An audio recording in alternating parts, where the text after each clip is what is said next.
बिस्मिल्लाहिर्रहमानिर्रहीम। बच्चों, आज हम चैप्टर नंबर 18 को डिस्कस करने जा रहे हैं, जिसका भी टेस्ट होने वाला है इलेक्ट्रॉनिक्स।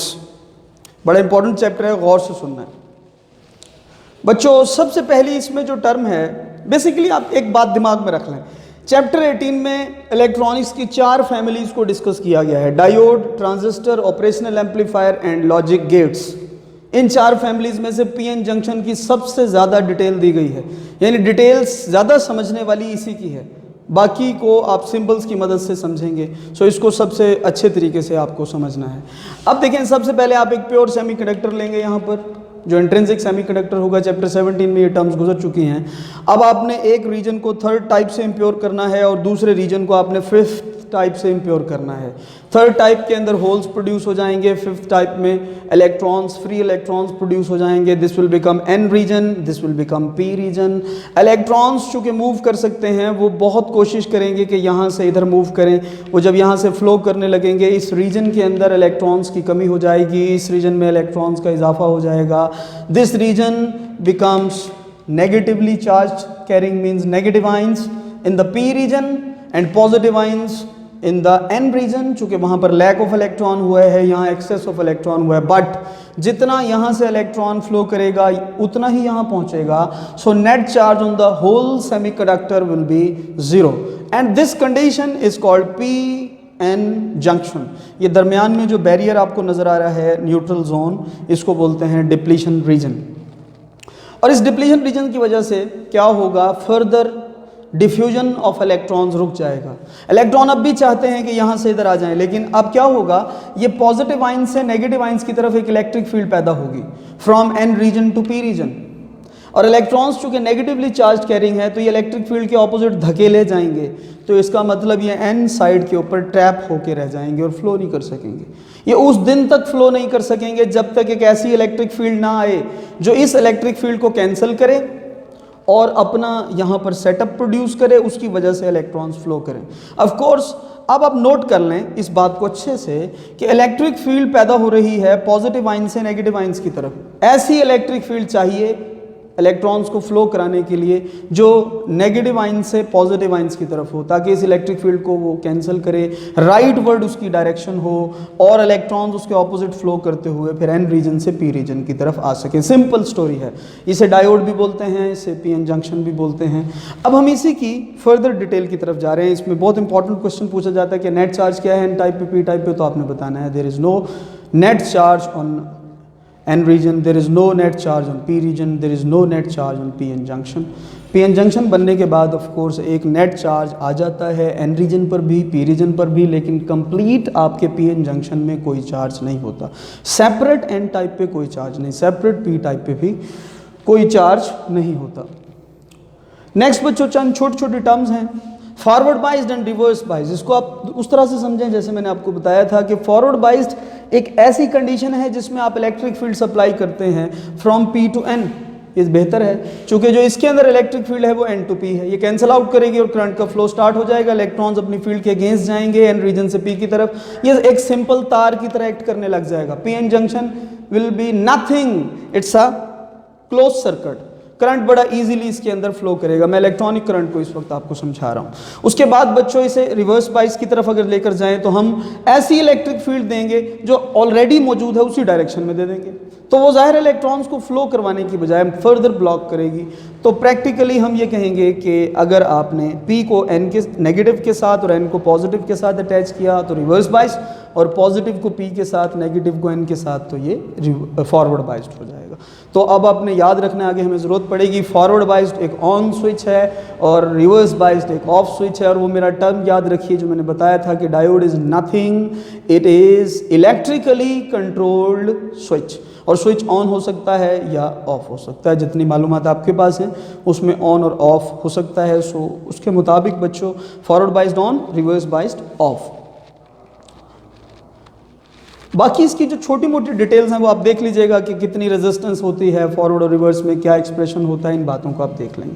नेक्स्ट अब हम इनसे कुछ यूज़ लेने जा रहे हैं। सबसे पहला जो हम यूज़ लेते हैं डायोड से वो रेक्टिफिकेशन का है, जिसमें हम AC को DC में कन्वर्ट कर देते हैं। पूरा प्रोसेस है जो डिटेल से डिस्कस किया जा चुका है। हाफ वेव रेक्टिफिकेशन में आपको एक डायोड चाहिए, एक आपको रजिस्टर चाहिए और एक AC सोर्स चाहिए। रजिस्टर को यूज़ करने की वजह मैंने आपको बताई थी कि उसमें वोल्टेज और करंट इन फेज होते हैं। यू कैन ईजिली डिटरमिन कि आपके पास फिनोमेना क्या जा रहा है। जैसा वोल्टेज देंगे वैसा आपको करंट मिलता है रजिस्टर में, चूँकि इन फेज होता है इसमें वोल्टेज और करंट, इसलिए रजिस्टर को यूज़ किया जाता है आउटपुट लेने के लिए। जब आप फुल वेव रेक्टिफिकेशन की तरफ जाएंगे उसके दो मेथड हैं, एक हमारे कोर्स में है 4 डायोड्स की मदद से, फिर आप इसमें एक इंपॉर्टेंट बात आप याद रख लीजिए कि जब आप इनका ये जंक्शन बनाते हैं, जिस पॉइंट्स के ऊपर P और N का कॉम्बिनेशन बन रहा है, P और N का कॉम्बिनेशन बन रहा है, यानी डिफरेंट कॉम्बिनेशंस बन रहे हैं, हमेशा सोर्स आपने वहाँ अप्लाई करना है।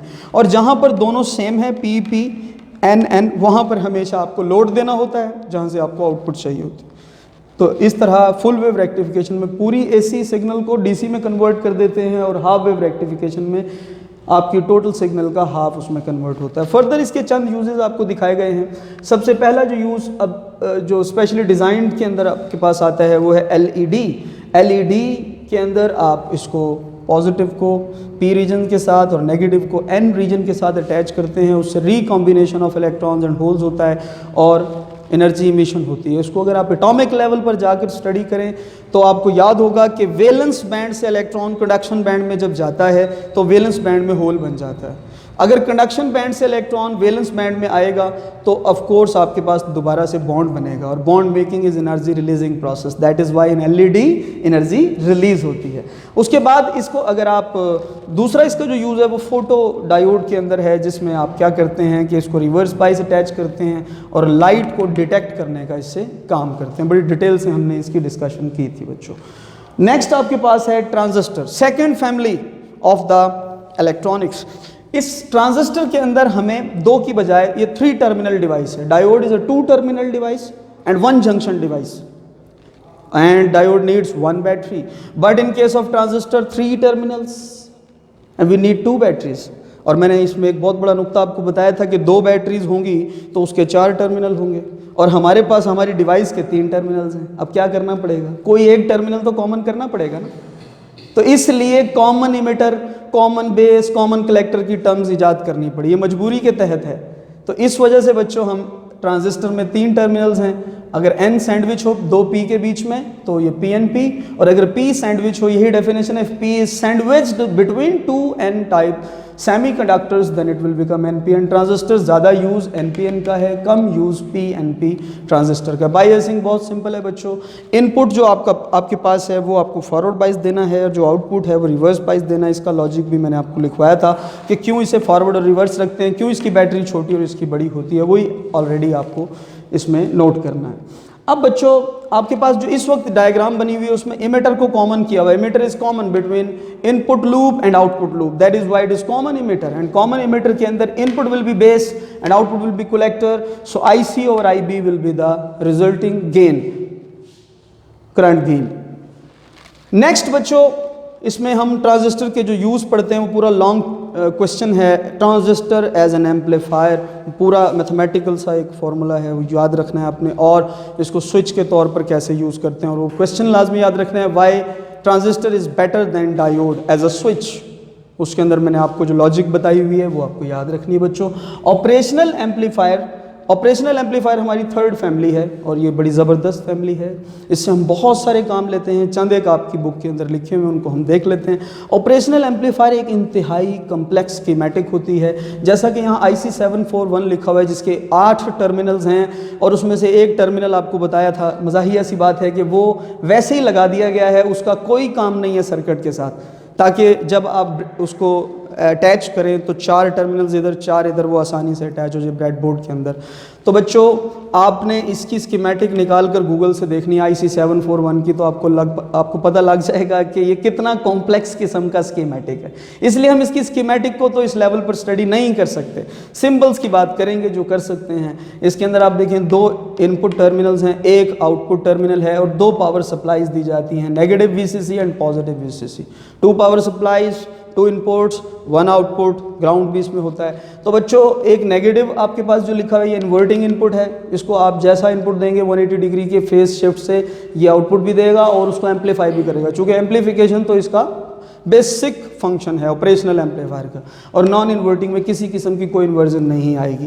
नेक्स्ट बच्चों इसकी जो टर्मिनोलॉजीज हैं वो बहुत ज़्यादा इंपॉर्टेंट हैं। सबसे पहले इनपुट रेजिस्टेंस। इनपुट रेजिस्टेंस है between negative and positive, means inverting and non inverting, बहुत ज़्यादा होती है। यूँ समझिए कि प्रैक्टिकली ये इन्फिनिटी होती है और इसमें से किसी किस्म, आइडियली इन्फिनिटी होती है, इसमें से कोई करंट पास नहीं होता, और आउटपुट रेजिस्टेंस बहुत कम और गेन ओपन लूप में बहुत ज़्यादा। अब इसके चंद यूजेस हैं। सबसे पहले non inverting and as a inverting, इनकी बेसिक टर्म्स आप देख लें।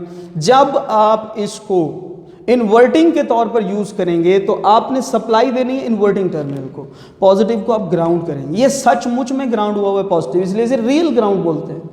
और चूंकि पॉजिटिव और नेगेटिव का पोटेंशियल सेम होता है अप्रॉक्सीमेटली, तो नेगेटिव का पोटेंशियल, इस नेगेटिव का पोटेंशियल भी जीरो माना जाएगा। लेकिन ये रियल ग्राउंड पे तो नहीं है, इसलिए इसको वर्चुअल ग्राउंड बोलते हैं। जो लॉजिक के मुताबिक ग्राउंड पर हो वो है वर्चुअल ग्राउंड, और जो रियल ग्राउंड पर हो वो है रियल ग्राउंड। सो इन्वर्टिंग एम्पलीफायर में पॉजिटिव ग्राउंड पर होता है और पॉजिटिव और नेगेटिव का पोटेंशियल सेम होता है अप्रॉक्सीमेटली, इस वजह से ये ग्राउंड पर है और इसको वर्चुअल। बहुत इंपॉर्टेंट क्वेश्चन है ये।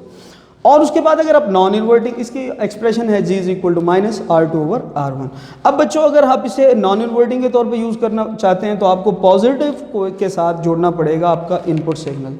अच्छा, अब देखें इनपुट सिग्नल करंट प्रोड्यूस करने की कोशिश करेगा तो पॉजिटिव और नेगेटिव के बीच में से तो करंट पास ही नहीं होता, और मैंने बड़ी लॉजिकली आपको समझाया था कि कैसे फिर ग्राउंड से करंट फ्लो करके जाता है। तो बच्चों आप देखें V पॉजिटिव V इनपुट के बराबर है, तो इसके साथ चाहे इनपुट नहीं जुड़ी हुई तो V नेगेटिव भी V इनपुट के इक्वल होगा। वो डिटेल डिस्कशन और वो पॉइंट्स जो आपको बनवाए थे इसके, वो आपने देखना है, तो उनको रीड कीजिएगा, वो सारी बातें आपको याद आ जाएंगी।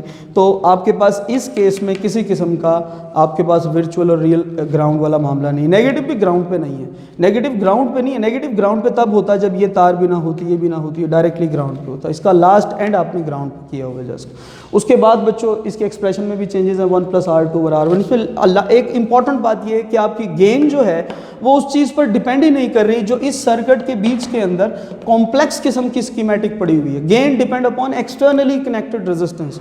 ये एक हैरत अंगेज रिजल्ट है जो यहाँ पर आता है। नेक्स्ट बच्चों हमारे पास डिजिटल सिस्टम्स हैं, ये बहुत आसान है। इसमें हम गेट्स की तरफ जाते हैं। बेसिक गेट्स आपके पास 3 हैं, एंड गेट, और गेट एंड नॉट गेट। मैंने आपको जो एग्जांपल्स दी थी कि आप ज़िंदगी में जब भी 2 स्टेटमेंट को एंड के साथ जोड़ते हैं तो दोनों को पूरा करना ज़रूरी होता है, और जब और से जोड़ते हैं तो किसी एक को भी पूरा कर दो तो बात बन जाती है। Same rule applied here. And gate में जब तक दोनों बातें दुरुस्त, ये आपके पास ट्रुथ टेबल दिया हुआ है और गेट का, पहले एंड का इधर देख लें बच्चों, दोनों जब तक आप यस नहीं करेंगे उस वक्त तक आपका आउटपुट 1 नहीं होगा। And means this and that, और यहाँ पर दिस और दैट। तो बच्चों यहाँ पर आप कोई एक कंडीशन भी 1 कर देंगे तो आंसर आपके पास 1 आ जाएगा। नॉट गेट ने इन्वर्ट करना होता है, फिर एंड का इन्वर्जन कर दें तो नैंड, और का इन्वर्जन कर दें तो नॉर। और स्पेशली जो आपके पास फर्दर जो 2 गेट्स बताए हैं, एक्सक्लूसिव और एक्सक्लूसिव नॉर गेट्स, उसको आपने एक्सप्रेशन से समझना है। यहाँ पर एंड, फिर एंड, यहाँ 2 नॉट्स चाहिए होंगे आपको, एक और चाहिए होगा और फिर एक नॉट चाहिए होगा। एक्सक्लूसिव नॉर गेट का एक्सप्रेशन है। नेक्स्ट बच्चों लास्ट में आपके पास आ जाते हैं इनकी symbols, and this chapter will be closed, and thank you so much.